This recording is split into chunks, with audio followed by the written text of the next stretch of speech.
Hello everyone. तो आज के इस वीडियो में हम कवर करने वाले हैं फिगर्स ऑफ स्पीच। जो भी लोग एमपी टेट वर्ग 1 की तैयारी कर रहे हैं उन सभी के लिए ये वीडियो बहुत ज़्यादा हेल्पफुल रहने वाली है, क्योंकि इस सिंगल वीडियो में हम अपनी फिगर्स ऑफ स्पीच को कवर कर लेंगे। Without further ado let's start the video.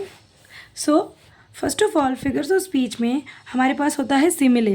तो सिमिले क्या होता है? Comparing two different things using like. तो यहाँ पर सिंपली आपको क्या देखना है, जब भी आप पोएम देखते हैं और अगर उसमें लाइक वर्ड या एज वर्ड यूज़ हो रहा है किन्हीं दो चीज़ों के कंपैरिजन के लिए, तो आप कह सकते हैं कि उस पर्टिकुलर लाइन में जो हमारा पोएट है उसने सिमिले फिगर्स ऑफ स्पीच का यूज़ किया है। जैसे कि for example, she is graceful as swan. तो यहाँ पे एक लड़की है और एक स्वान है, इन दोनों के बीच में क्या हो रहा है? हंस है, जिन दोनों के बीच में कंपैरिजन हो रहा है और उस कंपैरिजन के लिए एज वर्ड यूज़ किया गया है। तो इससे आप पता लगा सकते हैं कि ये एक सिमिले का सेंटेंस है। चलिए सेकंड देख लेते हैं। सेकंड है हमारे पास मेटाफर। मेटाफर को हम रूपक भी कहते हैं। मेटाफर भी सिमिले जैसा ही होता है लेकिन उससे डिफरेंट होता है। देख लेते हैं कैसे। इसमें आप विदाउट यूजिंग लाइक और एस डायरेक्ट कंपैरिजन करते हैं किन्हीं दो चीज़ों के बीच में। जैसे कि टाइम इज़ अ थीफ। हम यहाँ पे क्या बता रहे हैं? समय और चोर, इन दोनों के बीच में कंपैरिजन हो रहा है। लेकिन यहाँ आप एक चीज़ नोट कर लीजिए कि लाइक और एज का कहीं भी उल्लेख या फिर लिखा नहीं गया है। तो आप ये कह सकते हैं कि ये सिमिले नहीं है। क्यों? क्योंकि इसमें लाइक और एज नहीं है, पर डायरेक्टली टाइम को थीफ से कंपेयर किया जा रहा है। क्या? क्योंकि समय जो है वो बहुत जल्दी निकल जाता है। तो ये सेंटेंस कहता है कि समय चोर है, बहुत जल्दी, जैसे चोर भाग जाता है ना, ऐसे ही। तो यहाँ पे टाइम का कंपैरिजन थीफ से हो रहा है। आई होप आपको अच्छे से समझ में आ रहा होगा। एक बार आप खुद से भी रीड करेंगे तो आपको और भी अच्छे से समझ में आ जाएगा। And then third is personification. तो पर्सोनिफिकेशन का हिंदी का अर्थ होता है मानवीकरण। हम देख लेते हैं क्या है। Giving human qualities to non human things. अब इसका क्या मतलब है, एग्जाम्पल के साथ समझते हैं। The wind whispered through the tree. अब इसका क्या मतलब होता है कि विंड ने कुछ बोला, या फिर जैसे हम फुसफुसाते हैं ना कान में, विस्पर्ड यानी फुसफुसाना। तो विस्पर्ड तो ह्यूमन क्वालिटी होती है। ह्यूमंस फुसफुसाते हैं किसी से, हम जब धीरे बात करते हैं, सुनो ऐसे ऐसे बिल्कुल कान में जाके, तो ह्यूमन फुसफुसाते हैं। लेकिन यहाँ पे क्या कहा जा रहा है कि विंड ने ट्री से कुछ कहा या फिर फुसफुसाया थ्रू दी ट्री। ठीक है। तो यहाँ पे क्या है, विंड को किसकी क्वालिटी दी गई है? Human qualities. ऐसे ही हमें पता चलता है जब भी कभी कोई भी नॉन लिविंग थिंग्स के साथ ह्यूमंस की क्वालिटीज़ दे दी जाएं तो उस समय जो फिगर्स ऑफ स्पीच का यूज़ होता है वो है हमारा पर्सोनिफिकेशन। चलिए आगे बढ़ते हैं। चौथा है हमारा एलिट्रेशन। इसको हम हिंदी में अनुप्रास भी कहते हैं। यहाँ पे क्या लिखा है? एलिट्रेशन का मतलब होता है repetition of the same consonant sound at the beginning of near by words. ठीक है। तो यहाँ पे क्या कह रहे हैं कि एलिट्रेशन का मतलब होता है रिपीट होना। किस चीज़ का रिपीट होना? कॉन्सोनेंट। कॉन्सोनेंट कौन से होते हैं? ए ई आई ओ यू के सिवाय जितने भी होते हैं वो कॉन्सोनेंट होते हैं। अगर अब हम यहाँ एग्जाम्पल के साथ देखते हैं, she sells on the sea shores. क्या है इसका मतलब? कि देखिए ये ऐसे कॉन्सोनेंट है, बार बार कॉन्स्टेंटली ये क्या हो रहा है? रिपीट हो रहा है, रिवाइज हो, मतलब रिपीट हो रहा है। तो यहाँ पे हम कह सकते हैं कि ये एक एलिट्रेशन का एग्जाम्पल है। आगे चलें, फिफ्थ देखते हैं हाइपरबोल क्या होता है। हाइपरबोल का मतलब होता है किसी चीज़ को एग्जाजरेट करके बोलना। जैसे हम बोलते हैं ना कि मैंने तुम्हें 1000 बार बोला है तुम ऐसा मत करो। क्या हम 1000 बार बोल सकते हैं? नहीं। बट फिर भी हम किसी चीज़ पे बहुत ज़्यादा एग्जाजरेशन देने के लिए ऐसे वर्ड्स का यूज़ करते हैं। फॉर एग्जाम्पल के साथ देख लेते हैं।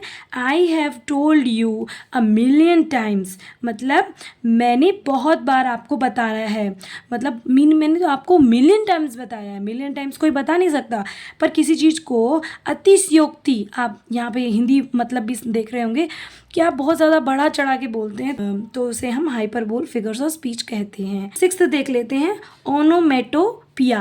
तो ये ओनोमेटोपिया क्या होता है? तो ये ध्वन्यात्मक शब्द, अब हिंदी से समझ में आ रहा होगा आपको कि यह एक ऐसा अलंकार है या फिर ऐसा स्पीकर्स ऑफ स्पीच है जिसमें ध्वनि का कहीं इस्तेमाल हो रहा है। देख लेते हैं, words that imitate natural sounds, इसका क्या मतलब होता है?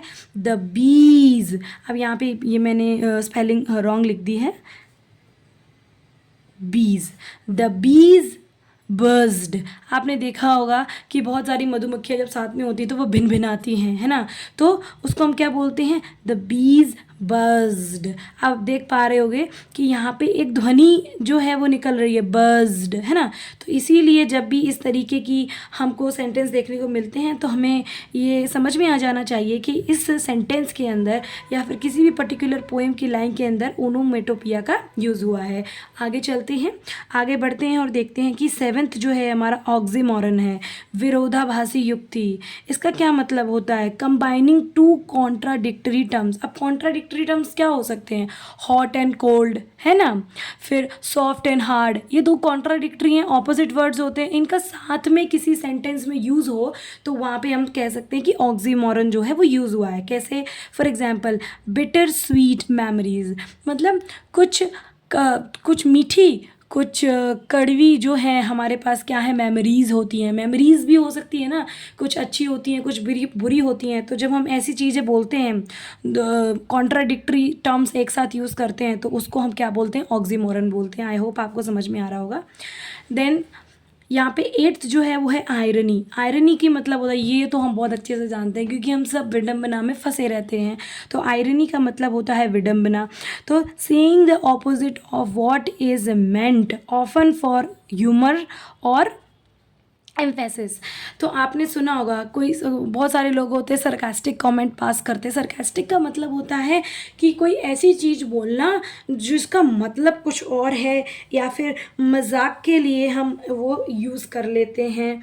जैसे अगर कोई सुंदर नहीं लग रहा है, कोई इंसान बहुत अच्छे से तैयार हुआ है लेकिन वो इतना अच्छा नहीं लग रहा है, तो कभी कभी हम हार्श होकर ये बोल देते हैं, वाह तुमसे ज़्यादा खूबसूरत तो मैंने आज तक किसी को नहीं देखा, है ना, ऐसा कॉम्प्लीमेंट देते हैं। ये एक सरकास्टिक कमेंट है।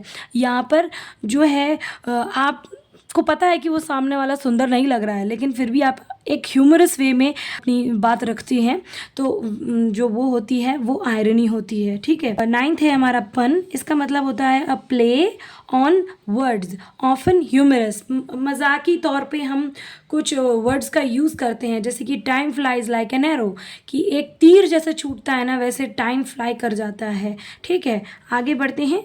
10th है हमारा एपिस्ट्रॉफी, जिसका मतलब होता है संबोधन। संबोधन से ही आप समझ पा रहे होंगे कि किसी चीज़ को एड्रेस किया जा रहा है। एड्रेसिंग एन एब्सेंट पर्सन और एब्स्ट्रैक्ट आइडिया, क्या कि एज इफ प्रेजेंट। ठीक है। O death where is thy sting. अब यहाँ पे क्या कह रहे हैं कि एपिस्ट्रॉफी का मतलब होता है किसी ऐसी चीज़ के साथ हम कंपैरिजन कर रहे हैं या फिर किसी ऐसी चीज़ को एड्रेस कर रहे हैं, बुला रहे हैं जो दिखाई नहीं देती, एब्स्ट्रैक्ट है, और कोई ऐसा इंसान जो एब्सेंट है। ठीक है। तो ज़्यादातर आपने देखा होगा कि पोएट्स जो हैं अपनी प्रेमिका के बारे में या फिर गॉड के बारे में या डेथ के बारे में लिखते हैं, जो कि हालांकि एब्सेंट पर्सन और एब्स्ट्रैक्ट कॉन्सेप्ट है।